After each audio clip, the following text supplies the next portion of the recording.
Teju full gold ಕೊಟ್ಲು. Sir ಇನ್ನೂ ಬಂದಿರಲಿಲ್ಲ, ಅದಕ್ಕೇ ಎಲ್ಲರೂ ಮಾತಾಡ್ಕೊಂಡು ಆರಾಮಾಗಿ ಕೂತಿದ್ವಿ. ಯಾರು ಸುಮ್ಮನೆ ಇದ್ರು ತೇಜು ಸುಮ್ಮನೆ ಇರಲ್ಲ ಅನ್ಕೊಳ್ಳಿ. ಇವತ್ತು ವೆಲ್ಕಮ್ನ ಅವಳು ಕೊಡ್ತಾಳೆ ನಿಮಗೆ. ಅವಳು ಕೊಟ್ಟಿದ್ದು ನನಗೂ ಇಷ್ಟ ಆಯಿತು, ಅದಕ್ಕೆ ಮತ್ತೆ ಇಳಿಸ್ತಿದ್ದೀನಿ. ನಮ್ದೆಲ್ಲ ಲಾಸ್ಟ್ ಬೆಂಚೇನೆ, ಅದಕ್ಕೇ ಇಷ್ಟೆಲ್ಲ ತರಲೆ ಮಾಡ್ಕೊಂಡು ಕೂತಿರ್ತೀವಿ ಅನ್ಕೊಳ್ಳಿ. ಸರ್ ಬಂದಿದ್ದು ನಾವು ಫೋನ್ ಇಟ್ಕೊಂಡು ಕೂತಿದ್ದೀವಿ ನೋಡಿ ಗೈಸ್. ದೇವ್ರು ನಿಂಗೆ ಒಳ್ಳೇದು ಮಾಡ್ತದ, ನಿನ್ ಜನ್ಮಕ್ಕೆ ಹೋಗೋ.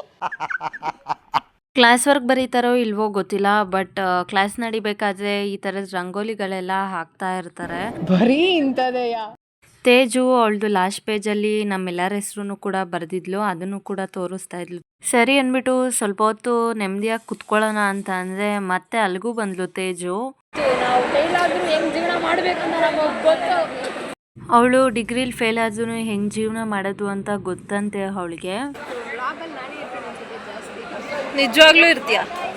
ಅವಳು ತೊಗೊಂಡಿರೋದು ಸ್ಯಾನ್ಸ್ಕ್ರಿಟ್, ಬಟ್ ನಾವೆಲ್ಲರೂ ತೊಗೊಂಡಿರೋದು ಕನ್ನಡ. ನಮಗೆ ಕ್ಲಾಸ್ ಇತ್ತು, ಬಟ್ ಅವಳಿಗೆ ಇರಲಿಲ್ಲ ಕ್ಲಾಸು. ಅದಕ್ಕೇ ಅವಳು ಮನೆಗೆ ಹೋಗ್ತೀನಿ ಅಂತ ಹೇಳ್ತಾ ಇದ್ಲು. ನಾನು ಕೂಡ ಸರಿ ಆಯಿತು ಹೋಗು ಅಂತ ಅಂದೆ. ನೋಡಿದ್ರೆ ನಮ್ಮನ್ನು ಕರೀತಿದ್ಲು, ಬಾ ಅಲ್ಲಿವರೆಗೂ ಬಿಟ್ಬಿಟ್ಟು ಬರೆಯವಂತ ಅಂದ್ಬಿಟ್ಟು. ಬಟ್ ನಾವು ಕನ್ನಡ ಕ್ಲಾಸು ಮತ್ತೆ ಮಿಸ್ ಆಗಿಬಿಡತ್ತೆ ಅಂದ್ಬಿಟ್ಟು ನಾವು ಹೋಗಿಲ್ಲ.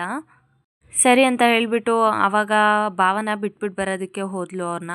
ಹೋಪ್ ಈ ಒಂದು ವ್ಲಾಗ್ನ ಎಂಜಾಯ್ ಮಾಡಿದ್ರಿ ಅಂತ. ನೆಕ್ಸ್ಟ್ ವ್ಲಾಗಲ್ಲಿ ಪಕ್ಕ ಸಿಗ್ತೀನಿ.